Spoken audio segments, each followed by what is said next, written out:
আসসালামু আলাইকুম, মনিরাজ ব্লগ থেকে আমি মনিরা। আজকে আমি নিয়ে এসেছি তেঁতুলের আচার। তো তেঁতুলের আচার বানানোর আগে আমি যে তেঁতুলগুলো ভালো করে একটু পানি দিয়ে ধুয়ে নেব। পানি দিয়ে ধুয়ে তারপরে আমি তেঁতুলটাকে ঘন্টাখানিক ভিজিয়ে রাখবো। তো দেখতে পাচ্ছেন আমি আগে তেঁতুলটাকে ভালোভাবে ধুয়ে নিচ্ছি।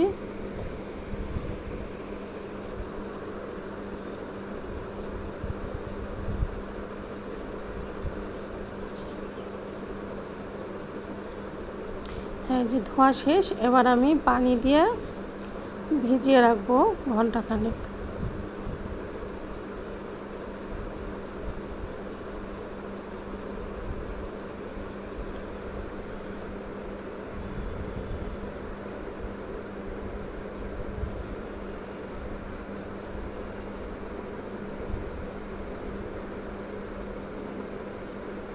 ঘন্টাখানেক আমি তেঁতুলটা পানি দিয়ে ভিজিয়ে রেখে তারপর যখন এগুলো নরম হয়ে আসবে তখন এই তেঁতুলের যে শিরগুলো আছে শিরগুলো আমি ফেলে দেব।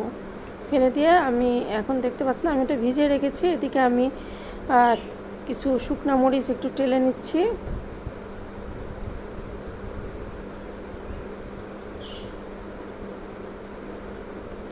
শুকনো মরিচ টেলে নেওয়ার পরে আমি যেটা করব সেটা হচ্ছে আমি চুলার মধ্যে কিছু পাঁচফোড়ন দিব। পাঁচফোড়ন দিয়ে নিচ্ছি। শুকনো মরিচ টেলে রেখে এবার পাঁচফোড়ন দিয়ে খুব ভালোভাবে এটা আমি টেলে নেব। তারপরে আমি যে সাদা জিরা যেটা বলে সেটা দিয়ে নিলাম। সেটাও আমি একটু ভেজে নেব। ভেজে এগুলো আমি একটু গুঁড়ো করে নেব।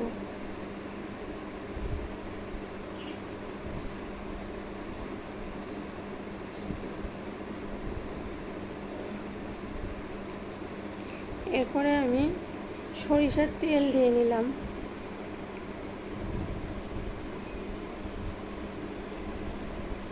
সরিষার তেল দিয়ে আমি এর ভিতরে সেই টেলে নেওয়া শুকনো মরিচ দিয়ে দিলাম।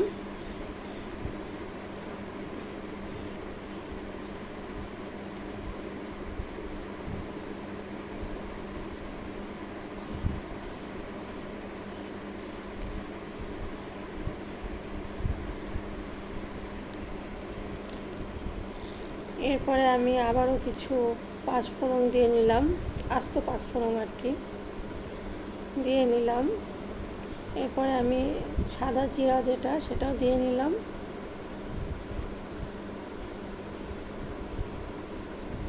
সাদা জিরাকে কিন্তু অনেকে, যেমন আমাদের দেশে সাদা জিরাকে মহুরিও বলে। তো দিয়ে নিলাম।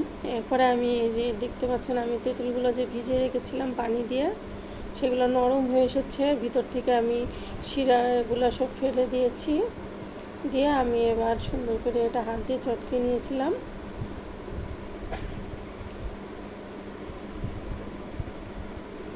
এটাই আমি দিয়ে দিব।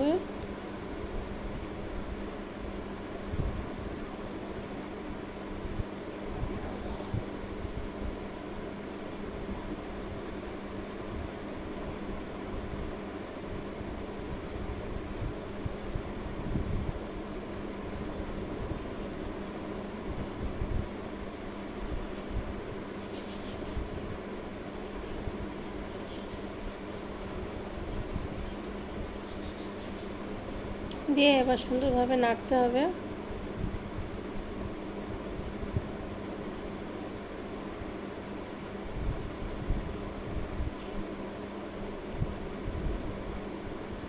দেখতে পাচ্ছেন আমি মোটামুটি এগুলো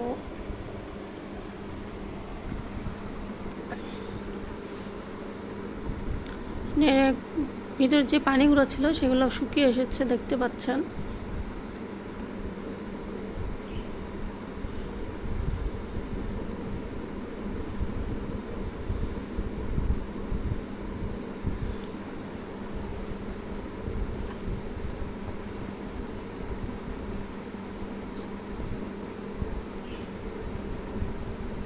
এরপরে আমি ভিনেগার দিয়ে নিচ্ছি। ভিনেগারটা দিলে কি হবে, আচারটা অনেক দিন ভালো থাকবে, এই জন্য আমি একটু ভিনেগার দিয়ে নিলাম।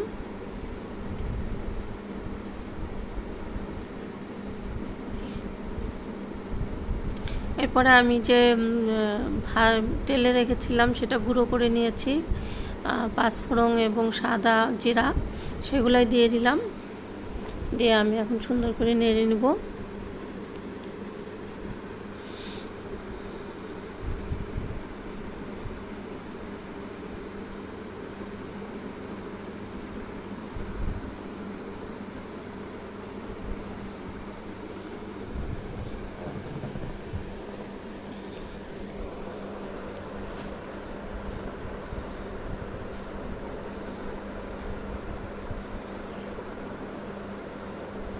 এরপরে আমি চিনি দিয়ে নিচ্ছি। আপনারা যে যেমন মিষ্টি পছন্দ করেন সেই পরিমাণ চিনি দিয়ে নেবেন।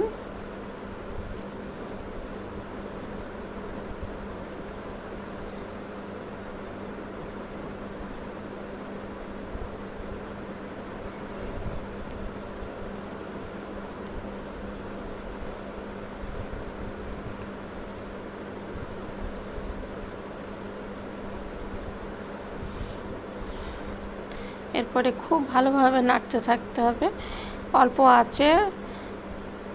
আঁচে আস্তে আস্তে নেড়ে, অনেকক্ষণ ধরে নেড়ে অনেকটা স্পাইসি হয়ে আসবে, তখন বুঝতে পারবেন যে আচারটা হয়ে গেছে।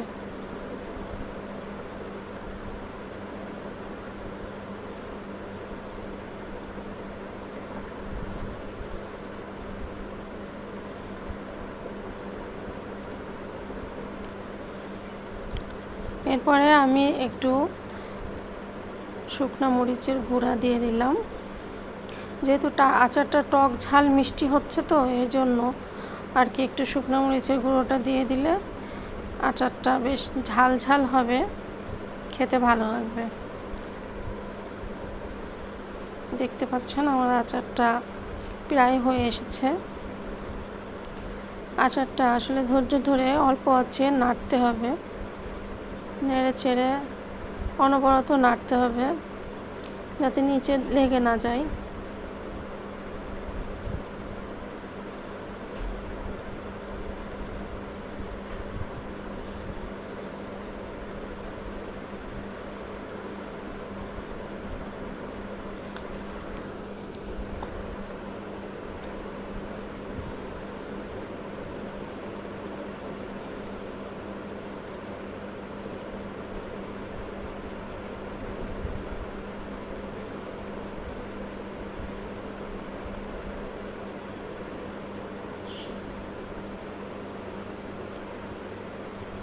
এই যে আচারটা আমার হয়ে গিয়েছে, আপনারা দেখতে পাচ্ছেন আচারটা আমার রেডি।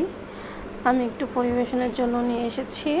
তো এইভাবেই বানিয়ে ফেলুন ঝটপট তেঁতুলের আচার। সবাইকে অসংখ্য ধন্যবাদ আমার সাথে থাকার জন্য এবং ভিডিওটা দেখার জন্য। আশা করি সবার ভালো লেগেছে। সবাই ভালো লেগে থাকলে লাইক কমেন্ট করবেন এবং সাবস্ক্রাইব যাদের করা নেই তারা সাবস্ক্রাইব করে দিবেন। সবাইকে অসংখ্য ধন্যবাদ। আল্লাহ হাফেজ।